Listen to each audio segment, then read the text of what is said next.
Bonjour, c'est Rakido, c'est reparti pour la lecture analytique du manga Dragon Ball Super écrit par Akiki et Toto, deux bricoleurs experts en bricolage. Comme vous savez, c'est toujours comme ça. Vitesse x2, pour ceux qui ne veulent pas relire l'histoire, lire l'histoire ou juste écouter l'alimentation, une fois arrivé à l'alimentation vitesse normale et puis trop de vitesse x2. Attends, je vais chercher un truc. Ouais, je le rappelle, on est sur la chaîne du Rikudo. La chaîne n'est pas monétisée, on est ici pour la passion, hein. Ouais. Pour la passion, et comme je dis toujours, on n'a pas besoin d'être 1 million de faux pour être vrai. Let's go. Bon, petite review, on va en faire une, on va voir si quelques prophéties peuvent s'accomplir en synchronicité avec ce qu'on lit, ce que je vais lire, c'est ce qu'on attend un peu tous. Et puis voilà quoi.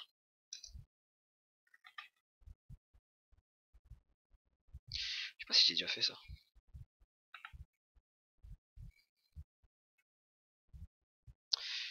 J'ai un doute.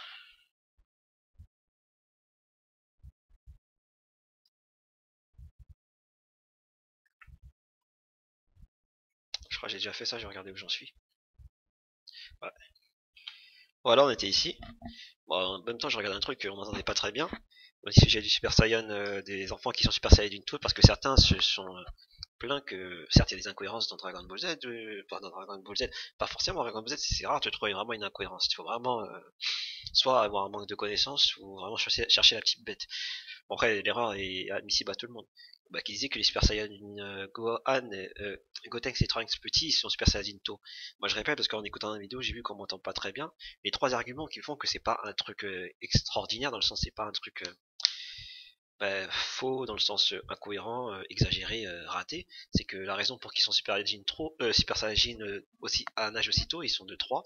Un, leur métissage avec les terriens qui font que la race des Saiyans, quand ils métissent avec les terriens, ils sont plus puissants.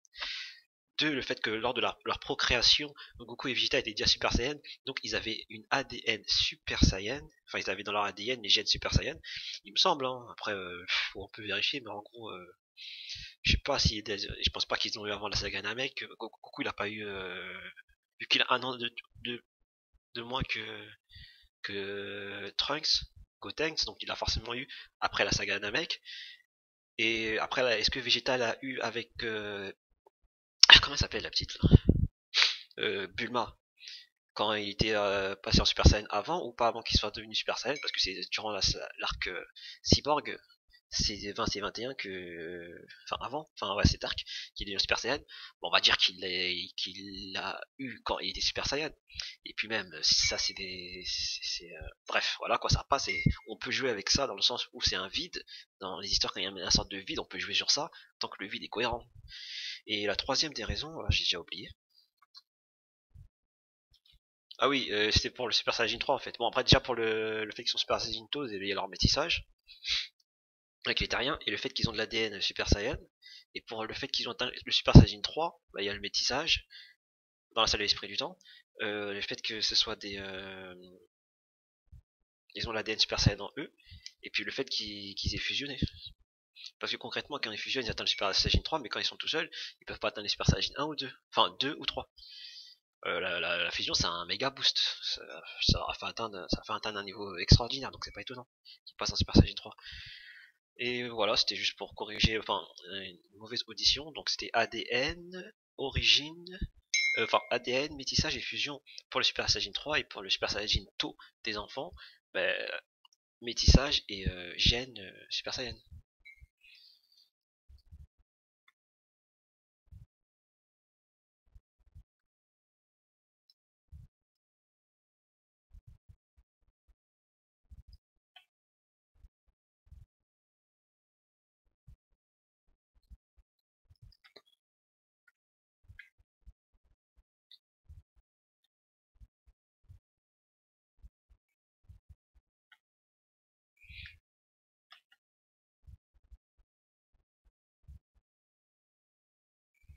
Ah, cette transformation annexe de Vegeta, ça me fait penser à Gohan Best. Bon, j'ai pas regardé le film, hein. La CBI, je sais pas comment il s'appelle, c'est pas trop mon truc. En plus, ce qui est assez rageant, bah, j'en profite pour la placer, c'est que juste avant le début du film, parce que j'ai regardé un peu le début, genre les minutes, 2 minutes, après j'ai arrêté. C'était en anglais. Et ouais, speak English, ouais. Ils ont mis le début en animation classique, mais super bien animé. Et puis après, ils ont fait tout le reste en CB9. On dirait, ils nous ont montré, regardez, on peut bien le faire, mais on va le faire mal. Et c'est ça, c'est incroyable. Après, je dis pas, là, après, c'est regardable, la CB9. Mais quand juste avant, vous savez que quand on regarde la CB9, on se dit, ah, c'est pas ce qu'on veut. Et qu'en plus, dans l'introduction du film, quand il vous parlait du passé, vous nous montrez dessins faits à l'ancienne, en plus super bien dessinés, à l'ancienne, mais bien dessinés. Vous êtes en train de nous dire, on peut le faire bien, mais on va le faire mal. Et c'est un peu ce qui reflète Dragon Ball Super. Et c'est un peu ce qui reflète Dragon Ball Super. Oui, et c'est en parlant de Gohan Best, là, je sais pas comment il s'appelle, là, Best, je sais pas ce que ça veut dire monstre, un truc comme ça. C'est encore un délire de transformation annexe, je sais pas, faut que vous arrêtez votre délire. Mais nous faire des, faites-nous un film, par exemple, sur le passé quand il y a Vegeta, il était dans l'armée de Freezer, qui rencontre Cooler, des intercations avec Cooler. Montrez-nous Cooler dans des situations d'empereur, parce que c'est une partie l'empereur de l'espace, c'est toute la famille de Freezer. Montrez-nous des rencontres avec des Nappa, des je sais pas, des radistes, tout ça, des vraies histoires qui donnent envie. Voir Couleur, avoir une conversation avec Vegeta, mais ça bouffe votre Dragon Ball Super Héros, je sais pas quoi, vos films que personne, que les gens regardent parce qu'ils ont rien à faire en fait, c'est tout. Faites-nous des vrais scénarios. Je sais pas, je peux dire quoi par exemple. Mais juste ça, c'est bon en fait. Juste ça, juste Couleur qui rencontre qui avec, je sais pas frère, même Ginu, le commandant Ginu. Quand on regardait la saga Namek, on a l'impression de regarder un épisode de One Piece tellement que c'était animé. Enfin bref, je m'égare.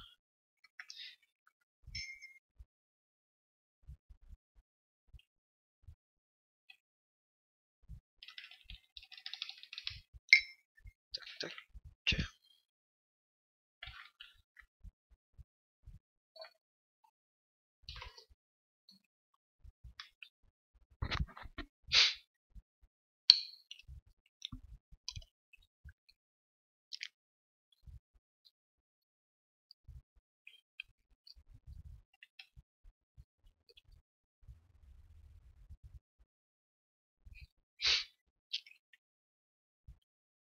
Donc là, je place une note. Vegeta, quand il reçoit des coups, il devient plus puissant maintenant.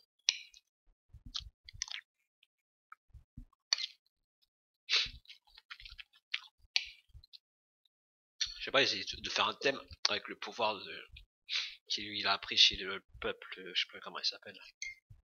Son coup, il a pris le déplacement instantané. Donc quand il tape, il défusionne. Et quand on le tape, il prend de la force. C'est intéressant ce qu'ils font, mais ça colle pas avec l'origine du personnage. Là, en fait, vous êtes en train de transformer Vegeta en une autre race. Et c'est exactement ça.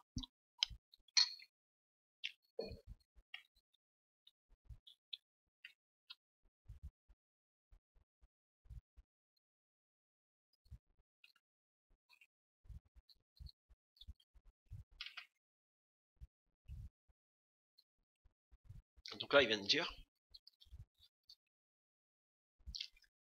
que ce pouvoir qu'il a, c'est pas le pouvoir d'un dieu de la destruction, c'est un pouvoir c'est uniquement son pouvoir. Cette bataille, il a éveillé pour la première fois. Ce pouvoir est inné en moi. Non mais, ah, en plus il le dit en mode normal, tu vois, il est pas choqué, tu vois. Avant, il se transformait, il pouvait dire ouais, qu'est-ce qui m'arrive, tout ça, qu'est-ce qui se passe. Non, mais en fait, il a un pouvoir qui vient de lui éveiller en lui, mais pour lui, c'est tout à fait normal, en fait, il est pas choqué.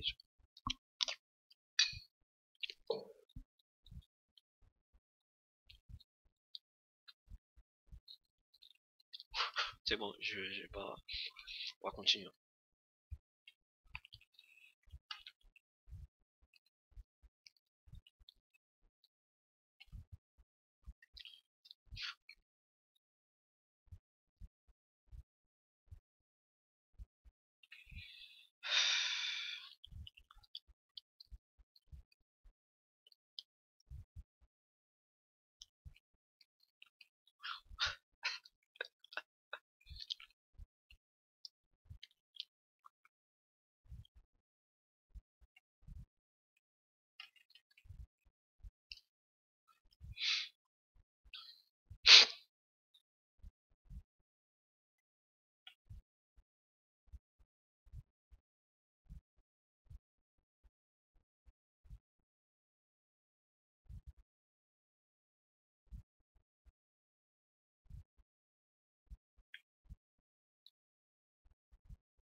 Wagamama no Gokyu.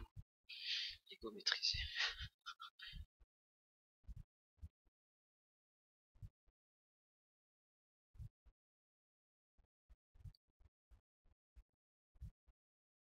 Le corps de Kakarot a sa propre conscience. Mais je ne suis fait que d'ego.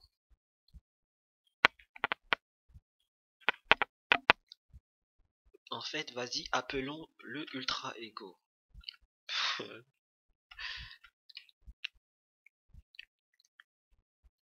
Ego, tu dis...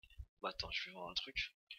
Ah, bon, je me rappelle avoir lu quelque chose sur l'ego et l'instinct, c'est-à-dire par rapport à... Je sais plus, j'ai vu ça dans un commentaire, peut-être sur YouTube, un truc comme ça, et qui disait que... enfin, d'où vient l'ego et l'instinct enfin, d'où vient cette idée, en fait, c'est... Je vais faire une recherche plus approfondie pour pouvoir voir si je retrouve ce que j'ai fait, et si je retrouve pas ce que j'ai fait, je vais voir ce que je trouve.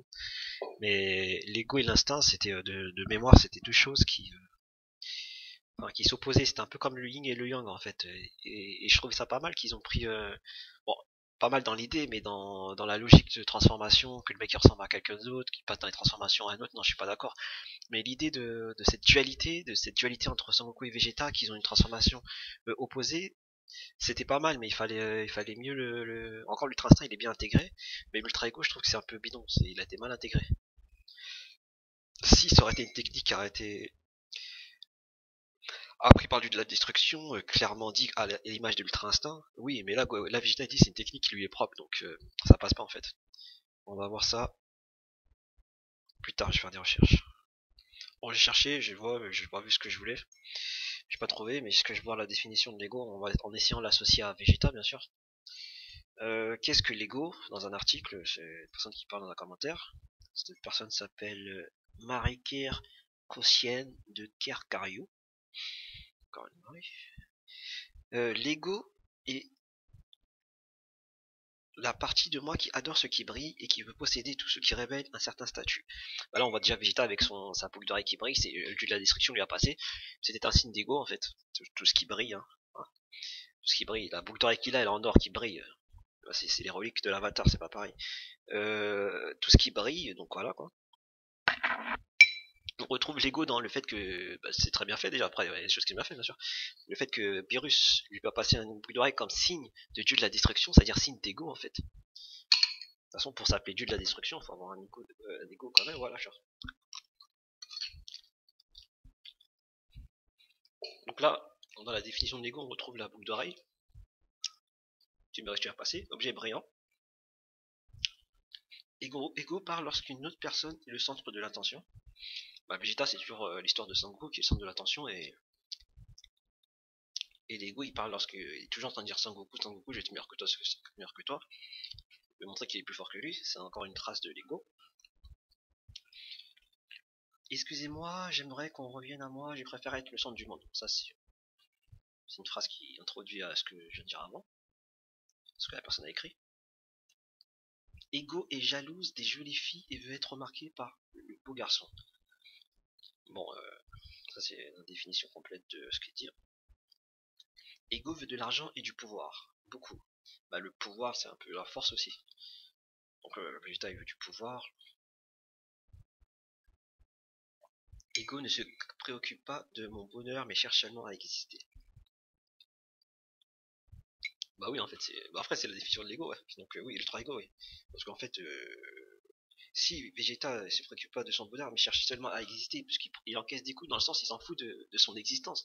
Parce que si t'encaisses des coups, c'est que ton existence, euh, elle n'importe pas. Ce qui lui importe, c'est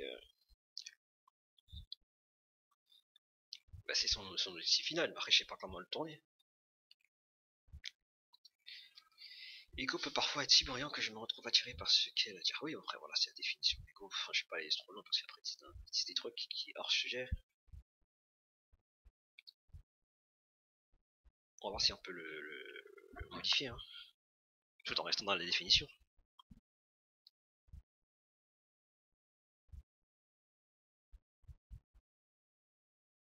Bon, après, ça part trop dans autre chose. L'intuition, on va prendre la définition de l'intuition. C'est doux et délicat L'intuition vous parle avec amour, c'est doux et délicat, et vous posez des actes inspirés qui vous mènent vers votre accomplissement. Bah, l'extra instinct, c'est un peu ça, il inspire, il est doux, délicat, puisqu'il est relâché, et ça mène vers son accomplissement. Oui, voilà, enfin bref. C'est pas ce que je cherchais, donc je vais pas lire ça.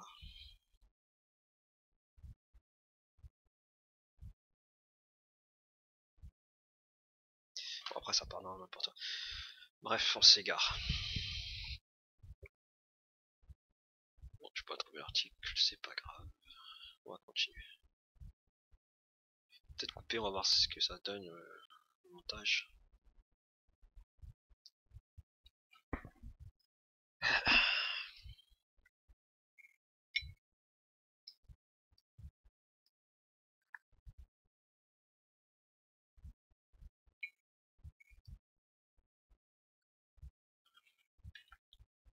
Casser son bouclier, on a jamais vu ça.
Ouais, c'est ça en fait.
maintenant Sengoku, je sais pas, il utilise du ninjutsu médical. Hein. Je sais pas si vous avez remarqué. Hein. Entre les Sharingan, les marches sur l'eau, les clones. Ah, j'en peux plus. Whis fait des permutations et maintenant Goku qui utilise le ninjutsu médical. Je sais pas, on va voir ce qu'il dit par la suite. Hein. Non mais il est vraiment en train de se soigner en fait. Non mais il se fout de nous. Quand je disais qu'il faut s'inspirer de One Piece et Naruto pour faire Dragon Ball Super, c'est s'inspirer dans l'âme.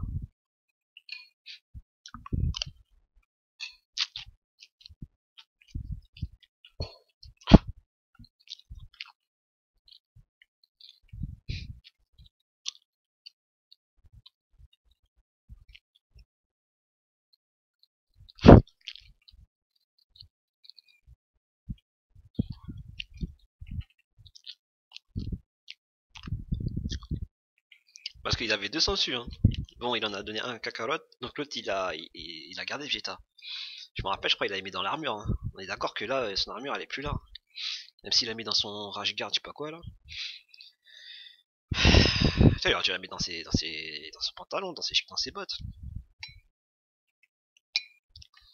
On va voir, il va nous le sortir d'où cette fois-ci.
Ah, j'ai oublié l'œil rouge de Granola aussi.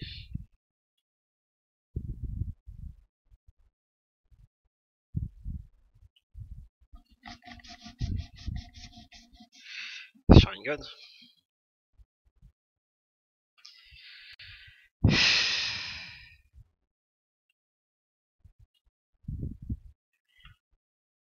Ça commence à me saouler, ça ressemble à rien.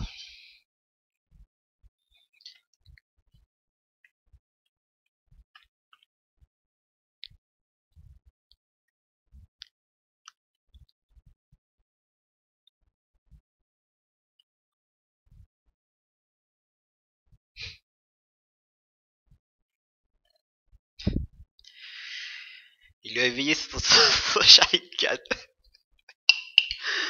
Oh.